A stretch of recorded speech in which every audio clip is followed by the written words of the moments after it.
First question is, who are you and what's your background? My name is Don Rigo. Yo soy Don Rigo. To find me everywhere online or whatever. My background, that's a loaded question because I've kind of done quite a bit of things in life. Unpack that, Uh, unpack it. Military, lived in Mexico, military brat as well. Musician for the last, 2018 was what? We're 2024 now, about 6 years now. 6 years. Yeah, I've done quite a bit in life, and so like when like the story comes out, it's gonna be it'd be hard.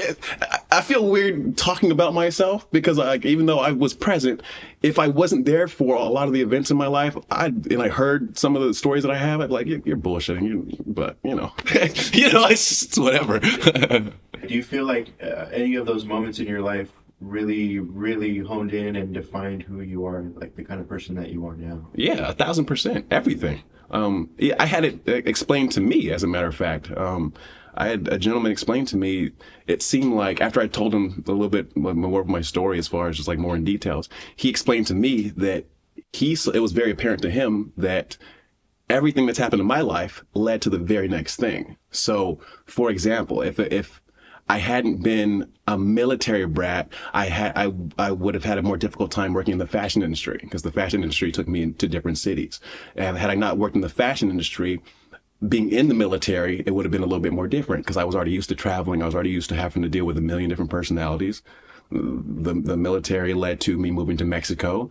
The military helped me live in Mexico, carry myself in Mexico more properly because you get taught how to adapt to any situation in the military. In the Mexico, obviously, as an American, there's some wild stuff that you might not be used to just because we're used to such luxury here in the United States. So being in a third world country, I felt more not only at home, but I felt like I was at an advantage because of everything I've been through up to that point. And then Mexico's where I started music. So yeah, everything kind of led to the next thing, and here I am. So Yeah, and I want to talk about your endeavors within music, but you mentioned like the fashion industry, so kind of how did that come to be? So when I was 16, I realized I was interested in fashion. But here in the US, obviously you can't sign contracts until you're 18. And me getting into the modeling industry, I wanted to be in control of whatever happened, regardless if I succeeded or failed. I wanted to be in control of it. So I didn't want to start at 16 and have my parents be in control of anything. So I waited those 2 years until I was 18. And then at 18, I started putting together my portfolio. And luckily, that was here in San Antonio. Luckily, things started taking off. I started doing more and more fashion shows. I was going to Austin like on a weekly basis, doing photo shoots and talent shows. And after that, I started doing more out of state work. And then eventually got picked up by an agency, and they had me in a new city every 6 to 12 weeks. Eventually got an internship, which led to me being a full fledged fashion director, which means I would scout and develop my own talent. We'd be doing we would produce fashion shows and talent shows every 6 to 12 weeks in a different city. So that was pretty amazing. I'm glad I had the experience I do within the fashion industry. Yeah, that's really cool, man. And then so kind of how did music come to be after that? Music came to pass while I was in Mexico. I was down in Acapulco, and I was I had a basketball scholarship. So I was down there for 6 months, and I had a lot of free time. So in my free time, instead of like going out and partying, whatever, I would just, write poetry. And that led to when I came back to Tijuana, I met just randomly in a park. I met a guy who was a producer, and we started hanging out just as friends. And then he would invite me to the studio just to hang out. And eventually that led to us going to shows. And he eventually handed me a microphone while he was on stage, and the rest is history. So from a creative perspective, I'm inspired by vulnerability, the extremes in personalities, the extremes in experiences. So not even just as adults, but as human beings, we go through experiences, sometimes good, sometimes bad, sometimes in between. I think entertaining the extremes of what we go through, regardless if it's good or bad, tends to give us perspectives that help us out later on in life. Like, they say that what doesn't kill you makes you stronger. And I subscribe to that idea 100%. Like, no matter how traumatic of an experience you might have had in life, if you're still here, if you're still breathing, you could take those lessons and hopefully translate them into manifesting something positive and phenomenal in the future for you. And so creativity, from a creative perspective, I like entertaining the aspect of looking back on the things that have happened to me personally and using that as inspiration to create works that are unique to me because what I've been through, you haven't been through. What you've been through, I haven't been through. Yeah, we actually we're from the same place, but we've lived two different experiences, and because we've lived two different experiences, I'm able to relay certain information that you might not be privy to because you just haven't gone through the same things I have. So Now, just to keep that approach of like the music and stuff like that, where do you see yourself later in your life within the world of music? Uh, honestly, uh, it's interesting you asking me this now because maybe my answer 5 years ago might have been a little bit different. I see, I don't put a ceiling on myself. I see how people are responding to me. I see how people are responding to the music. I see how people respond to my personality. And maybe before maybe when I potentially lacked confidence, my answer might be a little bit different. But honestly, I feel like I could hit heights that haven't been hit before with people who've been involved in music. And that might sound arrogant. And I'm sure, there's a certain element of arrogance narcissism to it. But at the same time, I'm existing within these realms. I see these things firsthand. I see myself getting better at my craft. Like if you listen to my music and you pay attention to my music, you'll be able to realize, okay, he's not the most musically inclined, but the progress that I've made in the last 5 years has been phenomenal. And that I attribute that to the people I've surrounded myself with. And because of my ability to, not to be vulgar, but to shut the fuck up and listen and observe, I'm able to absorb this information and use it for my own personal gain. And it's just, there's no limit. Where do I see myself in the future musically? At the top of the top, if I want to go there. I'm blessed because I'm content. I have a great support system. I'm very comfortable with where I'm at. Obviously, I don't want to be stagnant, but I'm driving the car here and I can go wherever I want to go and it's great. So, kind of going off of that, do you feel like a lot of your trials and tribulations attributed to like that mindset that you have now? Yeah, 1,000%. Yeah, I've been through some. Can I cuss? Is that like? Bro, absolutely. Oh yeah, nah, I've been through some fucked up shit. Like, like I try to think of myself as a well-spoken individual, but that's the best way to explain to accurately describe what I've been through. And when you've lived kind of on like the knife's edge of life, you have a perspective that just other people that have kind of lived like a more of a boring existence that they don't have. And I see that because I see how people respond when I'm sharing stories or with how I speak. And to be honest, a lot of people, most people, I would venture to say most people live very boring lives. Their existences are very cookie cutter, very, okay, I'm going to do what I'm told, whatever, whatever. And there's nothing wrong with that. Most people should live like that. That's how society is able to go. But also society needs wild motherfuckers like me, and like to exist unapologetically. And I'm only able to do that because I have a phenomenal support system, because I know myself, because I've been around so many people from so many different backgrounds. I can kind of take a little bit from here, from here, from here, from here, and then become this unique creature to be able to, I'm an ambitious goal oriented individual. And because I've seen and been around so many different types of personalities, I have different ways of going about achieving my goals. And it's a wonderful thing. So it's scary though. It's scary because information is a terrifying thing. A lot of people don't want information that would kind of shatter their existence. For me, I'm willing to entertain the idea that maybe I don't know everything. As a matter of fact, I know for a fact I don't know everything. The more I learn, the more I realize, I don't know shit about anything. So, that's why I like to. My favorite ability that I have is the ability to be quiet, to keep my mouth shut and keep my ears open. That is, I feel like more people need that abilities, but whatever. Yeah. And so my next question is, in terms of your music, why do you think people should listen to you? Because it's going to make you feel something, regardless if it's good, bad, or in between. And to me, that's what music is. Music is just the souls communicating with one another. And so regardless if you like it, you hate it, whatever you feel, the point is you're going to feel. And that's what we're here in life for, shit, to experience. So if you're just going about life and it's just boring day in and day out, you're not learning anything, you don't feel one way or the other, And I mean, right now, everybody's feeling pressure, especially if you're here in the United States. Like everybody's feeling, everybody seems to feel like a certain in the like the same general kind of way. But as far as why somebody should listen to my music, I mean, you don't have to. Shit, you can do what you want. But if you are going to take time out of your day to consume my media, my music, I think you should simply because there's almost a guarantee that you're gonna feel some type of way. So Yeah. I want to give you this time to kind of like shout yourself out. Like if you want to, shout out your socials, shout out any yeah. projects that you have going on. Check out my YouTube. I'm really pushing my YouTube right now. Yo soy Don Rigo on YouTube. My Instagram, Rodney Penny Jr. Rodney like King, don't beat me up. Penny like the money, and then JR. But yeah, mostly it's just my YouTube. I've been pushing my YouTube really hard. That's where most of my new content's going to be pushed out. It's just my YouTube, Yo soy Don Rigo. So Perfect. And I'll make sure to put that at the end of the oh video. hell yeah, thank you. And then another thing, real quick, is what message do you have for creatives? Creatives, don't be afraid. Put your ego to the side and fucking do it. Like, don't stop putting shit off. Like, we were Alejandro and myself. We're just talking like 2024 is going to be a wild year for everybody. I don't care what you're doing, your thing is. And I know for creatives, a lot of times it's sometimes it can be difficult to go ahead and take that next step. My advice would be go ahead and take it. As a matter of fact, take that next jump, leap. It's an abyss. It's there to be jumped into. It's a scary idea. It's a scary thought. But if you're in the position to do so, do it.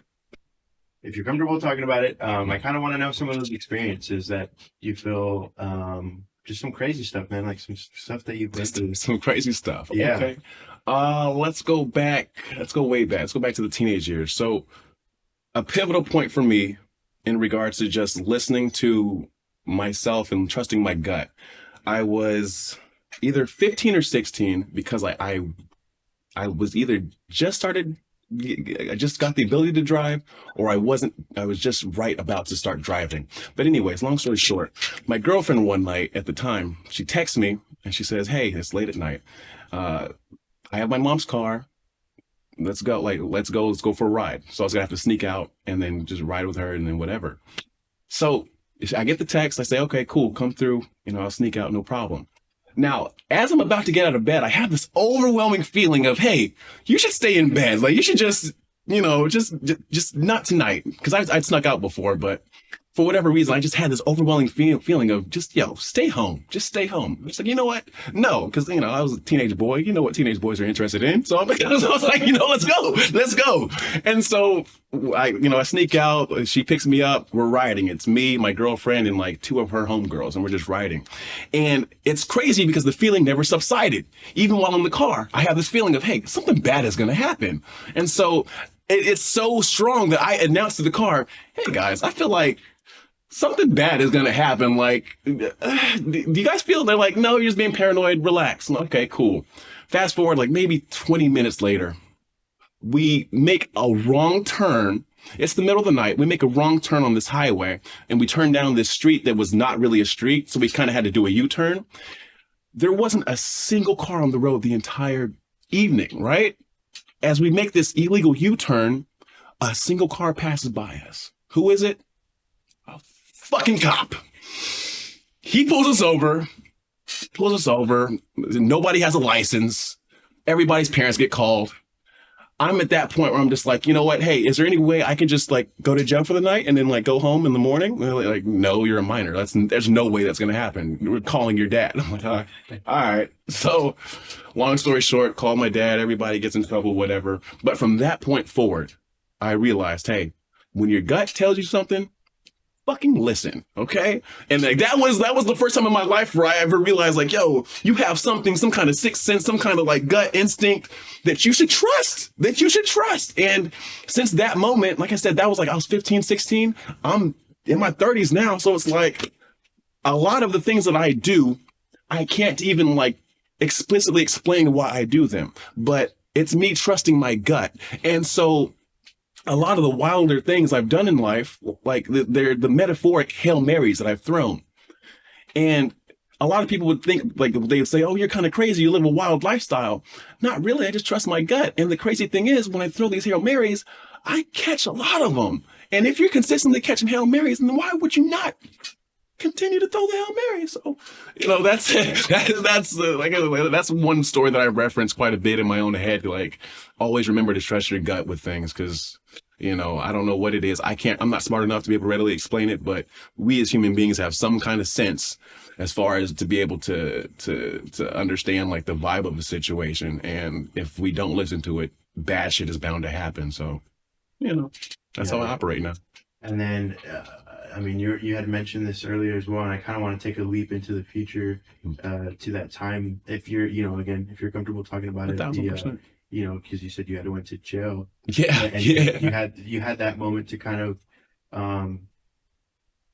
create, Yeah. yourself and talk about that a little bit, because you don't have to go into detail about what happened or nothing. You know what's interesting about this question? Like, if you would ask me this question a year or a year and a half ago, I wouldn't be able to answer the way I'm going to answer now. But now that I'm past the statute of limitations, let's go. Let's fucking go. Like, you're about to get some exclusive shit. Yeah. So, I had no criminal history. I was literally a Boy Scout growing up. Like, that's, I was a good boy.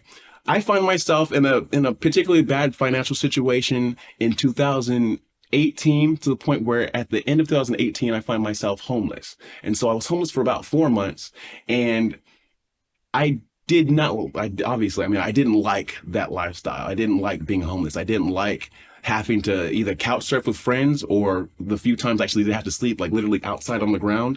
I didn't like that shit at all. And it was weird, because it was a weird paradox, because I was trying to find a job, but you can't, it's difficult to find a job when you're homeless, but you're homeless because you don't have a job. So it's like, it's a fucked up thing. And so living in Mexico at the time, living in Tijuana, Tijuana is right there on the border with San Diego. So it's nothing, just across the border, boom, boom, boom. And so I thought I had this wonderful, magnificent idea in my head. You know what? I'm aware that drugs get across the border all the time. I could do this one quick little trip and, make a quick little come up. I can get my job. It'll be no problem. Wrong. So wrong. So wrong. And the story I was going with for like the last however many years it's been, since 2018, was I crossed one time. I got busted that one time, but that's not the truth. Like I said, I'm past the statute of limitations, so fuck them. I was working for about a month at the time. So we were on a schedule. I was crossing about 5 days out of the week. And I was doing pretty well. And what's interesting is when I finally got busted, life is so, the truth is stranger than fiction, because as good of an imagination as I have, I wouldn't have been able to write this story myself. I got arrested on a Tuesday. Had I not got busted by that Friday, that would have been the last time I personally would have crossed, because the organization I was working for was setting me up to be able to not have to put myself at risk anymore. I was going to have a couple of gorditas, little fat girls, crossing for me, and I just collect the percentage off them. And I know for a fact, just because I'm an ambitious, goal-oriented individual, if I had got to that point, there would have been no stopping. So it sucked that I got busted and had to go to jail. But at the end of the day, that was probably the best thing that happened to me, because I got busted. I had no criminal history. I was prior military, so the judge went easy on me. I got sentenced to 18 months. I ended up spending 15 months in the feds. And as we were discussing earlier, when you're in jail, you don't got, depending on who you are as a person, it's the one time in adult life where you don't really have distractions. You don't have any bills. I didn't have any girls. I didn't have anything else to focus on. So what did I do? I was reading quite a bit, working out quite a bit, and sleeping quite a bit. And at the time, I had been getting involved in music. And so the 15 months that I had, I was just using it to write and to create. And by the time I got out, I had, not only was I physically strong, but I had been practicing my craft. And when it came to hop back in the studio and perform musically, my lyrics were there, my ability. Oh, we need to do a song? How many songs do you want? Oh, shit. Yeah, I came ready, bro. Like, the last 15 months, let's go. Like, so, it's, like I said, it's unfortunate it had to happen, but as an adult, very rarely do we have those times to just focus on ourselves and look inwardly. And that of that time set aside to look inwardly and know myself and understand myself has helped me out so much post prison. And like, knock on wood, hopefully nothing like I never have to experience anything like that again. But that was advantageous for me personally, because that time for myself has paid off dividends post, that time in my life. So, you live and you learn. Yeah, and I think that's really important that you understood that. That again, going back to perspective, because it's easy to look at those moments as kind of like, you know, it's like I missed my opportunity to get a bag, or something. Yeah, Right? But yeah. it's like the perspective of that is you said, I'm glad I don't have to do that anymore. Like I can move Yeah, on from that yeah. experience and just grow, and that's really important. So, but going back to that hardship that you went through before, like how do you feel like that affected you mentally just in that specific moment? And like in retrospect, how would what kind of advice would you give to people that are going through something similar? Homelessness for me, it sucked. Homelessness sucks. It sucks ass. It's horrible. It's shitty. I wish it on nobody. Unless you choose to live that way, I would never wish homelessness on anybody that would not want to live like that. Um, I understand the nuances of it as far as how the streets can affect you mentally, because for me personally, I'm very I take pride in my cognitive abilities and my mental sharpness or whatever. And just the lifestyle that you live when you're living on the streets, it can't help but to dull you mentally, because it's a very stressful lifestyle. I mean, obviously, and for me, I have to say, being homeless for the time that I was, it gave me perspective, because before experiencing homelessness myself, I was not even somewhat, I was a very judgmental person. I would think certain ways of homeless people. I would think, okay, this person is just on drugs, or whatever led to this person being on the street, they more or less deserved it type thing. I kind of fell into it. Like, yes, my laziness kind of attributed to it, but not 100%. Um, I would not have chosen homelessness for myself wholeheartedly. So, like I said, for that 4 month period between couch surfing and then the few times I did actually have to sleep, like literally outside on the concrete, I was able to gain a perspective of, when it comes to interacting with people that are less fortunate than myself, I can relate to them 1000%. And now, like, for post COVID, a lot of people losing their jobs, a lot of people losing their homes. We have more homeless people now than like we've ever had before in this country. And my ability to empathize with those individuals experiencing houselessness is ridiculous. And when I'm talking to people who had the mindset that I once had, it just like it angers me, to be honest. Cause like, bro, you have some empathy for these motherfuckers, and I'm only able to speak like that because I experienced it myself. And it sucks when people don't really care about an issue until it affects them personally. And here I am, I'm that person. But, regardless of how it happened, the fact is it happened. And because it happened, it's one of the most important things for me. For me, two things that I think no human being should ever have to experience is hunger and experiencing cold.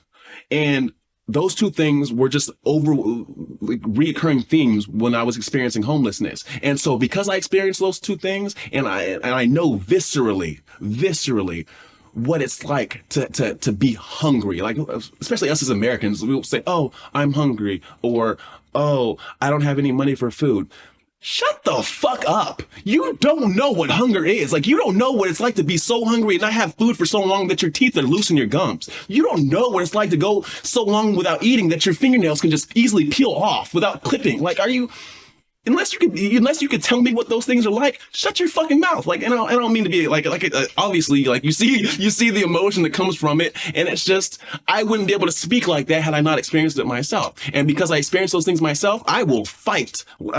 I become very militant in regards to helping people ensure that they don't have to experience what I had to experience. And so, I maybe in the long run that had to happen for me to not only be able to use my platform for something positive, but use my platform for something positive. So here we are. Yeah, and just real quickly, last thing, what do you have to say to people that might be struggling or getting to that point where they're on the brink of, maybe losing everything? Stay strong. It's not the end of the road. As long as you draw a breath in your lungs, you have opportunity to change your situation. Be brave enough to do those things that, and don't do anything crazy like what I did, like try to cross drugs across the fucking border, but be brave enough to do those things that you need to do in order to not experience the more horrible things in life. Um, I'll give you a more personal example of what I mean. So, like, this country experiences school shootings on a regular basis, right? That fucking sucks. Like, I have no answer to that. That's a whole discussion. Now, personally, I have a little sister, right? She's in grade school.